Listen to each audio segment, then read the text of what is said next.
Is it possible to negotiate with the IRS? Will the IRS actually settle for less?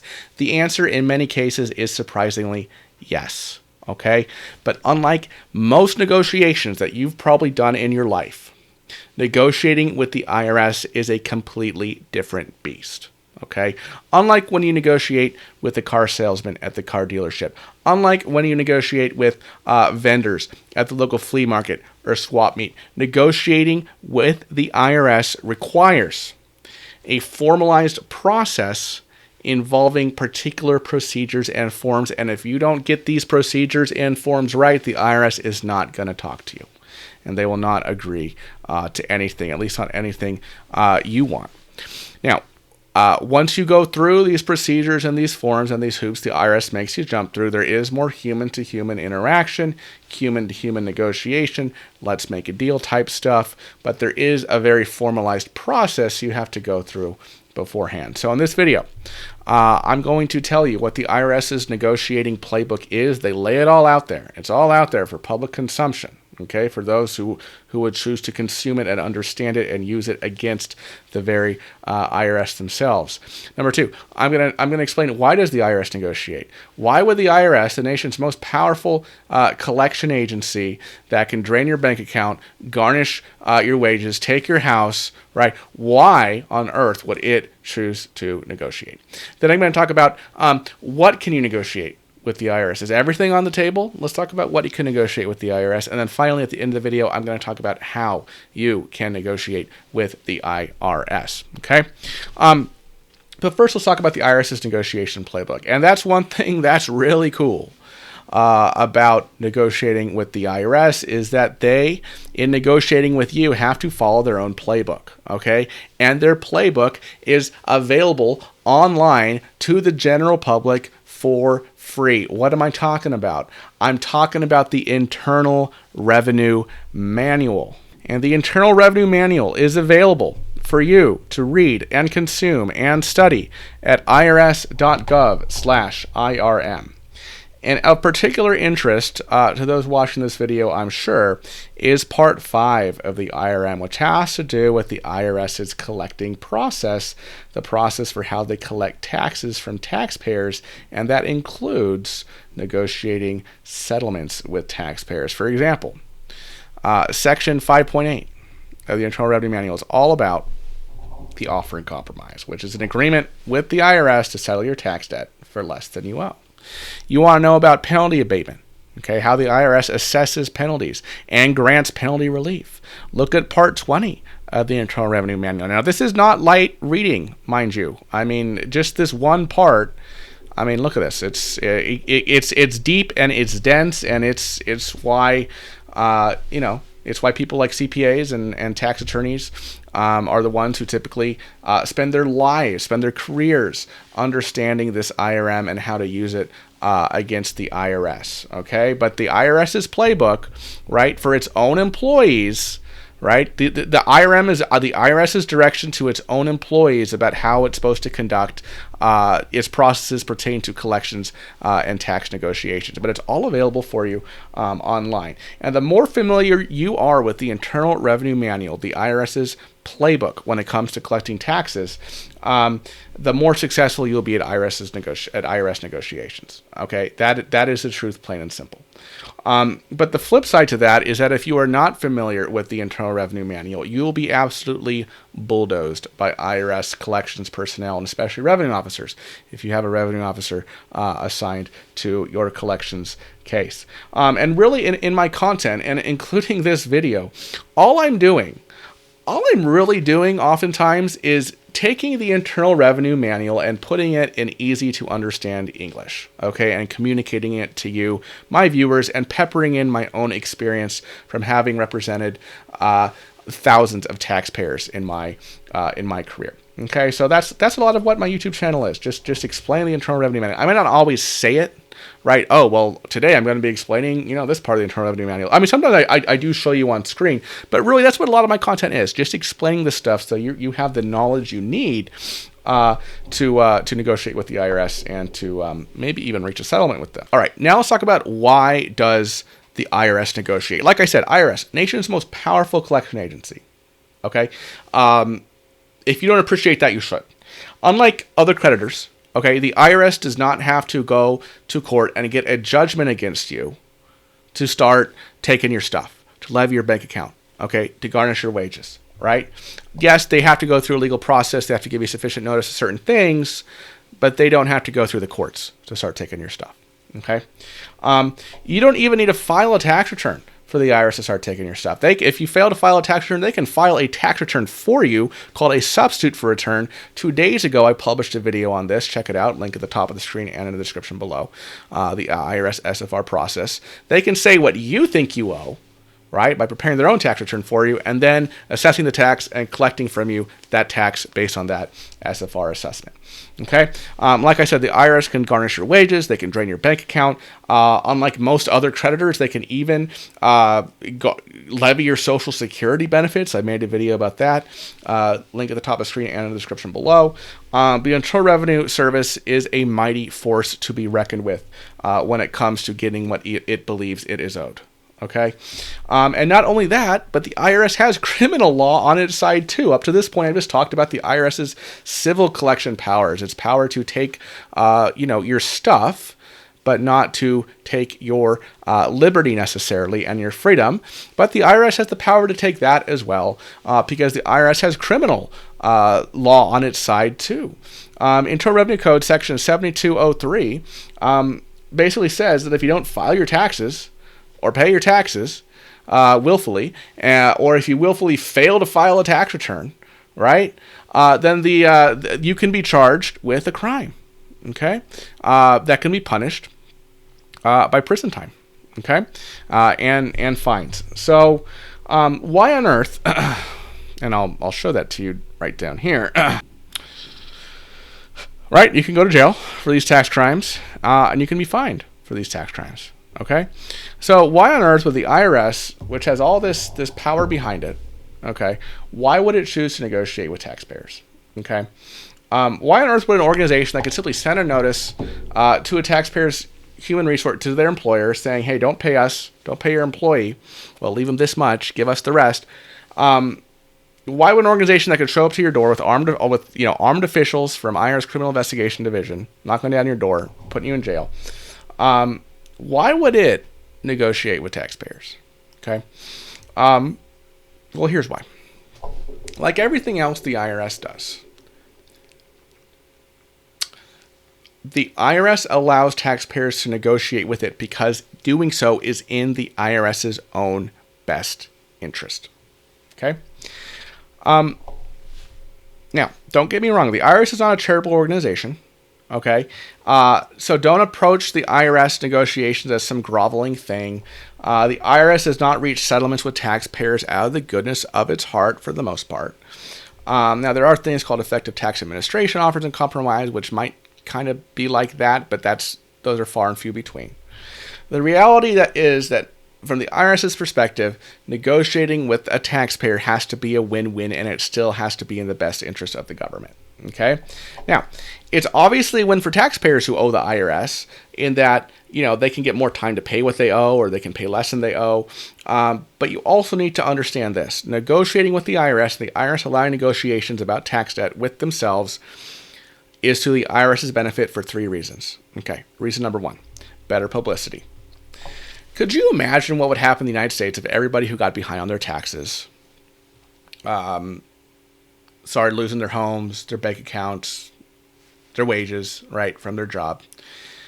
It would be mayhem, okay? Although the IRS has a legal right to do those things, it chooses not to, because that would create for a pretty unpopular perception about it and the government as a whole, right?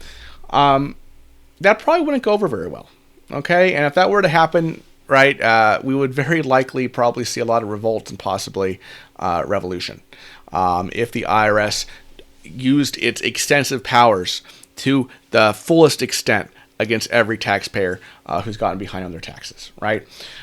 So the IRS has this mindset as an organization to kind of achieve this balance, okay, between letting the public at large know that it is a very powerful collection organization with awesome powers to assess and collect taxes, and also letting the public know that despite its powers, it can be reasoned with. Okay? And by negotiating with taxpayers not only what they owe, but how long they have to pay what they owe, the IRS moves closer to achieving this balance. Right? It doesn't want to be perceived as some extreme bully who's going to throw grandma in jail, right? Or take all of grandma's things and leave her homeless on the street. But it also doesn't want to be perceived as a softie either. Okay? And so, it's got to achieve this balance. And part of achieving this balance is allowing some negotiation with taxpayers. Okay? Don't get me wrong, the IRS will push people around when they want to, or they think they should. But for the majority of the taxpayers, the IRS plays a lot nicer than it could. Okay? And this is strategic. We have a voluntary tax system. It is in the IRS's best interest to maintain a good reputation among the general public, or at least not maintaining a reputation of an organization that bulldozes everything and everyone in its path, although it could. Number 2 reason why the IRS negotiates with taxpayers is increased collections. Okay? If the IRS didn't negotiate with taxpayers, and if you owe the IRS, and your choice was either to pay what you owe immediately or face the full wrath of the IRS, you know what we'd see? Apart from revolts and revolutions, we would see a lot more people going under the radar, possibly overseas, simply disappearing and never paying the IRS again, and completely removing themselves from the tax system entirely. Okay? But that would be bad for the IRS in the long run. And it knows that getting something from a taxpayer is better than getting nothing at all. But if the game were all or nothing and the IRS absolutely did not negotiate with taxpayers, the IRS would be getting nothing from a lot of taxpayers because the taxpayers would simply go off the grid. So it is in the IRS's best interest to communicate to these taxpayers that owe them, hey, let's make a deal. Number 3 reason is increased compliance. Okay? Oftentimes, part of the deal when you negotiate with the IRS is that you have to remain in compliance. For example, with an offer in compromise. Okay? A taxpayer has to remain in compliance with the filing and payment of its taxes for 5 years after that offer in compromise is accepted. That's part of the deal. Okay? So by engaging in these negotiations and structuring some of these agreements the way it does, the IRS has to give a little, right? But what they get in return is often a compliant taxpayer, and they get compliance from a taxpayer who has been out of compliance for several years previously, which is a win in the IRS's book. Okay, they're willing to give a little to get a little. Okay, so now, those are 3 reasons why the IRS will negotiate with you. Now I want to talk about what can you negotiate with the IRS. Okay, what's up for grabs? You can negotiate 3 things with the IRS. Okay, what you owe, what you'll pay, and how long you have to pay. Some clients' cases that we work with only involves one of these things. Some cases involve all 3. It really depends on the circumstances of your case. So let's talk about what you owe. Okay, you can negotiate with the IRS what you owe. That is your liability. Now, I use the word negotiate kind of loosely here, but I think you'll get my meaning here within the next few minutes. All right. So the 2 most common ways this is done in practice, okay, is by filing a return to replace an SFR prepared by the IRS, or by negotiating a full or partial penalty abatement for penalties the IRS has charged to your account. So first, let's talk about replacing an SFR. If you don't file a tax return, the IRS believes you should have filed a tax return. The IRS may file a tax return for you. This is called an SFR, substitute for return. Check out my video from a couple days ago. I went very much in depth in IRS SFRs and the SFR process. Okay, and based on this SFR, the IRS can assess tax against you and take collection activity against you. However, if you file your missing return for this year, right, or years if there are multiple years with SFRs the IRS has prepared for you, you can replace your SFR liability with the liability shown in your filed tax return. Which will generally be lower than the amount on the SFR, effectively negotiating your tax liability with the IRS. Again, negotiating used very loosely. Maybe the better term here is correcting your tax liability with the IRS. The other major way you can negotiate your tax liability with the IRS, and this really is more of a negotiation, is through penalty abatement, right? The IRS says they can charge you penalties for unpaid taxes, right? It also charges interest. Okay, you're not really going to be able to negotiate interest. Any interest that has accrued on a penalty that you are able to successfully negotiate away, that interest will be abated. But in general, apart from some other very narrow circumstances, you're not going to be able to negotiate the interest. The penalties, though, is a different story. There are over 150 different penalties that the IRS can assess, but the most common penalties we see with taxpayers are the failure to pay penalty. That's the most common, and also the failure to file penalty for folks who have not filed returns or who have filed late. And as it sounds, the failure to file penalty is simply a penalty the IRS assesses if you fail to file a return. 5% of the tax due per month. Your return is late, up to 25%. Failure to pay penalty is the penalty the IRS assesses you for failing to pay your taxes after they are due. The penalty is 0.5% per month that of what you owe that your taxes are unpaid, up to a maximum of 25%. Okay, if both are running concurrently, then for the first 5 months, the failure to file penalty is reduced by the failure to pay penalty. So all in all, the maximum for both of these penalties is about 47.5%. Okay, just FYI. And we get a lot of taxpayers who have maxed out both of these penalties because they have some old years that they did not file, or they filed very, very late. Okay, so how do you negotiate these penalties? Well, there's two main ways that we negotiate penalty abatement for our clients. The first one is just based on their past compliance, right? We basically show the IRS, look, this taxpayer has been a pretty good taxpayer for the last few years before the year in question. Will you please abate the penalties based on that? Second way is called reasonable cause. Now, this requires a lot more argumentation to the IRS, some evidence and things like that. We're basically saying, look, there is reasonable cause for why the taxpayer was not able to file their return on time or pay their tax return on time. This can go very much in depth. I have a very large article on the Choice Tax Relief blog about penalty abatement. I do plan on making a video about penalty abatement here, right here on the channel in the near future. But those are the two major ways to negotiate what you owe to the IRS. We're filing an original return to place an SFR and negotiating some kind of penalty abatement. Number two thing you can negotiate with the IRS is what you are going to pay of what you owe, right? You and the IRS may agree that you owe $100,000, okay? But you can negotiate, okay, IRS, of that $100,000, I can only afford to pay you, I'm only going to pay you, 20 or something like this. If you're really destitute, I'm only going to pay you $100, right? It's possible. So in addition to negotiating your liability, what you owe, you can also negotiate how much of that liability the IRS should require you to pay.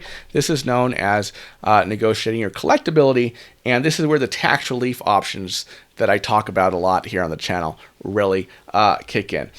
Three most popular ways to negotiate what you have to pay to the IRS are the offer in compromise, the partial payment installment agreement, and in some circumstances, currently non-collectible status. I have very in-depth videos on my channel about all three of these, but I'm going to talk about them briefly here. First, offer in compromise. This is a settlement with the government to sell your tax debt for less than you owe. Most taxpayers do not qualify for an offer in compromise. Let me just put that out there right now. If you want more details about the offer in compromise program, I have an entire playlist of videos about offer in compromise here on my channel. You can access that playlist by clicking up here at the top of your screen or in the description below. Second option in your arsenal to negotiate what you'll pay is the partial payment installment agreement. This is an agreement with the IRS to pay what you owe, or to pay less to the government what you owe over time. Okay, offer in compromise, you got to pay it all within 5 or 24 months, depending on the type of offer you're pursuing. With a partial payment installment agreement, you're saying, okay, IRS, I owe this much, but I'm only going to be able to pay you this much, but I will make monthly payments to you all the way until that tax debt drops off after 10 years, because the IRS has 10 years to collect the debt. It's called the collection statute of limitations. I made a whole video about that. Link to that video top of the screen and in the description below. Okay. Then there's currently non-collectible status. Okay. This is where you're saying to the IRS, I cannot afford to pay you anything right now. And the beautiful thing about currently non-collectible status is while you are in currently non-collectible status, that IRS's 10-year time limit to collect the tax, it keeps running, folks. Okay, so theoretically, if you can remain in currently non-collectible status until your tax debt drops off, you will pay nothing on that tax debt. Third thing you can negotiate with the IRS is how long you have to pay, right? IRS wants its money now. Maybe if you can't get them to agree to a lower amount, you can get them to agree to allowing you to pay over a longer period of time than right now, which is their legal right? They can take your stuff right now. And this is typically done through arranging an installment agreement with the IRS, right? We talked about partial payment installment agreements. That's hardship based. You have to really qualify for that financially. But even if you don't qualify for something like that, you could still qualify for a full payment installment agreement, right? To pay your full balance of what you owe over time. And I made a whole video about IRS installment agreements, linked to that video top of the screen and in the description below. Okay. Now let's talk about how to negotiate with the IRS. Okay. First thing you got to do is you got to understand your starting position. Okay. It's not fair, but when you're negotiating tax debt with the federal government, okay, you're starting in the hole. And that hole is the amount of taxes, penalties, and interest the IRS has assessed against you. That's the starting point for your negotiations. Whether you like it or not, that's the way it is. Okay. If you're not sure what this amount is, find out. You're not going to get very far negotiating with the IRS if you don't even know what you're negotiating in the first place, right? Probably the easiest way to figure out how much you owe the IRS is by going online. You can set up a free IRS account at irs.gov, log in, you can see your balance and all that good stuff. Step 2, go for the low-hanging fruit, folks. Okay. Before we talk about offers and compromise, which are difficult to get, before I talk about anything else, go for the low-hanging fruit. All right. In IRS negotiations, the low-hanging fruit is usually these two things. First thing is IRS errors. Okay. IRS makes mistakes all the time. Review the IRS's records on you very closely. You can see some of this in your online account, but to get a better view, I would say look at your account transcripts. Okay. Compare the IRS's records to your own, especially regarding payments and tax return filing dates. And if you see any errors, bring them out with the IRS because you can save yourself some money. Second thing is first-time abatement, right? That's really the abatement where you're arguing to the IRS, look, I've been a good little taxpayer for the last 2 years, but for the tax year in question, will you cut me a break on the penalties for the year in question? See what they say. Ask them. See what they say. You don't have to do anything too complicated. Just ask them, okay? And I guess SFR correction is an easy one too, right? IRS files an SFR for you, file a replacement return, an original return to contest that SFR. So those are the lowest hanging fruit, right? You may want to pursue penalty abatement for reasonable cause if you had special circumstances for why you got behind on your taxes. That's a little more in depth. But at this point, I really want to discuss with you negotiating your collectability with the IRS. Okay. Like I said, you can negotiate your liability, but that's a bit more self-explanatory. You either get penalty abatement or you correct your SFRs with actual returns, or, if it's some audit thing, you submit docs to the IRS, right? And that whole world of audit and all that. But for our purposes here, going forward in this video, we're going to assume that your tax liability has been fixed by the IRS. You agree with the IRS, yes, this is what I owe. And now you basically want to negotiate with the IRS to pay less than you owe. Okay.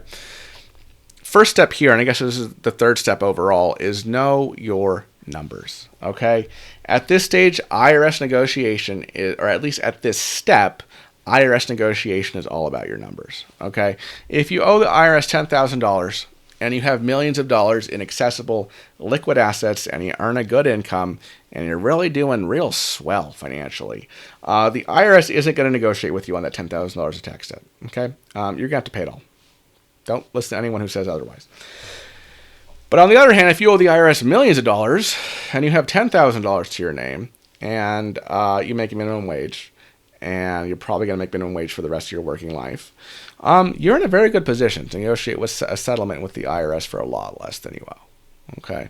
Most people are in between these two extremes, right? And that's where the fun is. But in general, look, the fewer assets you have and lower your net disposable income after your necessary living expenses are paid, the more you can ask for in negotiation with the IRS. Okay. Because the IRS cannot collect from you if it's determined by its own rules that you are in hardship. Okay. Or if that causing you to pay any more than what you're proposing to pay would cause you hardship. Okay. But it starts with your numbers. All right. So what you should do is put together for yourself personally, as well as for any businesses you own, is a monthly profit and loss statement. Okay. This is a listing of all your items of income during the month, taxable or not. Okay. And then a list of all your necessary expenses during the month. Okay. And if this varies somewhat from month to month, maybe try to average it.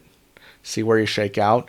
There are other strategies a professional could implement, but just to get a ballpark, figure out some average of your monthly income and expenses on a monthly basis. Keep in mind the IRS will disallow some of these expenses in negotiations. They have these standards that I'll talk about later in this video. But a good starting point is putting together here's how much I make, here's how much we spend for necessary expenses, okay? Not talking about putting money in a vacation fund, not talking about, going out to eat. We're talking about very, very basic living expenses, okay? You'd also want to put together a balance sheet. This is a list of all your assets and all your liabilities, right? What you own and what you owe. Next step 4, I guess, overall, is now that you have those figures, you need to analyze those figures the way the IRS does, okay? Now, you may look at your monthly profit and loss, and you may be in the negative every month. In reality, cash flow-wise, maybe you're living off credit cards. And based off that, you may think, wow, I have nothing left to pay the IRS every month. They can't take a dime from me. But that's not how the IRS is going to view your figures. Okay, unfortunately. And if you're going to negotiate with the IRS, you need to view your figures through the lens they're going to view your figures, and that is through the Internal Revenue Manual. See, the IRS has what it describes in the Internal Revenue Manual as the national standards and also the local standards, the IRS Standards Program. Okay, these are standard amounts that the IRS expects you to pay for various expenses. For your housing, they're going to say, okay, what's your family size? 5. Okay, it's you, your wife, 3 kids. Great. What county do you live in? This county. Okay, family of 5 in Cook County, Illinois, or wherever, Los Angeles County, California. We expect that you're going to pay this much in housing every month. Everything beyond that, unless you can have a really good story, we're going to consider a luxury expense. We're not going to let you take it, right? That's how the standards work, right? For example, the IRS lets you deduct from your monthly income in determining how much monthly cash flow you have to pay them every month. The IRS lets you deduct vehicle expenses, okay? But, as I'm going to show you here on screen, the IRS has what it calls local standards for transportation that it says that it expects you to pay for your car every month, right? So, ownership costs. This is like your monthly payment on your lease or on your car loan. It says for one car, right, $629 a month. That's what we're expecting you to pay. Now, this is for 2023. This is adjusted annually. And then it says, look, well, if you're in the Northeast, if you're in Boston, these are operating costs, right? Gas, insurance, repairs, whatever. If you're in Boston, we don't expect you should pay more than $294 a month for your operating costs. Okay, and if you're in New York, it's this. In Philadelphia, it's this. If you're outside these metro areas and you're still in the Northeast region, it's this. Okay, so they're gonna cap your expenses at what they think you should be paying, and this kind of makes sense, right? Like, you can't just go out and go lease some very extravagant car for like $2,000 a month or something and say, oh, all my money goes to my car. They have to come up with some standard expense for things, right? And they have these for housing. They have it for your out-of-pocket medical expenses, right? They have a national standard for food, clothing, and miscellaneous items, right? They have it for many expenses. So that's how that works. You got to view your expenses through their lens. And a lot of the expenses that you think you should be entitled to, like your minimum credit card payments, they're going to say, that's in the national standard. Okay, apart from some situations in which you can absolutely positively prove that whatever you put on the credit card was strictly, for the health and welfare or the production of income, you're not going to be able to deduct that in excess of the national standard. Okay. All right. Now, step number 5, and it might sound disheartening at this point, or maybe not. But step 5 is get what you want, folks. Okay. The most powerful tool you have in negotiating with the IRS is your numbers. Okay. Your numbers calculated in a way that is as favorable to you as possible while within the guidelines of the Internal Revenue Manual. And once you have those figures, right, your balance sheet, what's your net equity and assets, your net monthly disposable income, now you're ready to go to work and tell the IRS what you want. Okay. For example, based on the IRS offer and compromise formula, you have no net disposable income based on the IRS's math and standards. Let's say that's the case. If you have no disposable income, right, in the offer and compromise formula, and let's say you only have $5,000 net equity and assets, okay, according to the offer and compromise math, you can push for a $5,000 settlement on your tax debt, folks. I don't care if you owe $50,000, 500,000, 5 million. Okay? If you've done the math and you understand where the IRS is negotiating from, and you can prove you have no disposable income, right, by the IRS's own rules, only $5,000 net equity and assets, you can settle this thing for a very low amount. Okay? All they can ask for is the $5,000. Okay? And you've got to stick to your guns. Don't want to push you around. And be aggressive when doing the math. Okay? I created a video on how Charlie Sheen got an offer and compromise accepted. Wow. One thing I admired about Charlie Sheen's CPA in that case is that how aggressive he was, right, with doing Charlie's numbers. Charlie owed around $7 million of tax debt. The CPA, and it was not frivolous, but his original offer was about $1.2 million, right, on the tax debt. And he got there very aggressively, okay? They ended up, I think, somewhere around 3. I'd have to go back and look at that. But, it was basically a negotiation at that point. Oh, what are Charlie's expenses? What is his equity and assets? And but he was aggressive from the beginning, and I think he served his client very well in that. But yeah, at that point, it's just negotiating with the IRS over the numbers, right? Sometimes you have to make concessions. Sometimes you need to stand your ground. But be aggressive from the get-go. Stand your ground if you feel like you're being pushed around. And, of course, contact a professional if you feel like you need one in your corner. I am such a professional. My name is Logan Alec. I'm a CPA. You can look me up online and Google News, see all the places I've been quoted for my expertise on taxes and tax relief. My company is called Choice Tax Relief. We help folks who have significant back tax debt or who have years of unfiled tax returns that they'd like to get in compliance with. You can reach out to us at 866-8000-TAX. That's 866-8000-829. Or visit us at choicetaxrelief.com. All right, folks, thank you so much for tuning in today, and I hope to see you in the next video. Bye-bye.